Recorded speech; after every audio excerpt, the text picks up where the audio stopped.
willing, because they had discussed with you in chambers and they had supposedly showed you a certain text that you could read out as an apology, and that would have ended it. They would have passed you by consensus. You and Ablakwa. You introduced me this morning as Minister for Communications. That's correct. So, I mean, I'm happy I stuck to my guns. You know, if only if Esau understood the power of his birthright, he wouldn't have sold it for a bowl of broth.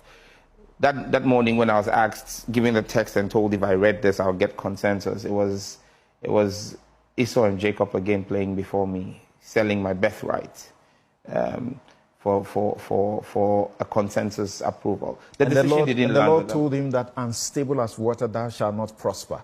Absolutely. You wanted to be stable as water so that I can prosper in the ministry. But you knew that there was a risk. You could have lost your approval. I was 100% sure, and Afenyo himself knows. And I dared them to take me to a vote. Of his 88, 49 of them would have voted for me. And that's why Afenyo, after calling for the vote, chose to abstain. He knew he didn't have his back. His members told him to his face in my presence that if he took me to a vote, 49 of his 88, I'm specific, 49 of his 88 would have voted against his position because they didn't see the wisdom in the position that was being taken. So that was a cowardly backtracking. Is that what you suspect happened? He had to eat the humble pie. How do you say you're not supporting by consensus? This is the first time any minority has said they will not support a vote by consensus and failed to demand a secret ballot. This is the first time, myself and Okujeto Ablakwa.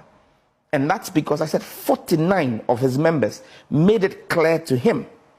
And at the time they were taking the debate on my report, play the video and see how many of his members were seated in the chamber. He had whipped them in and they walked out of the chamber.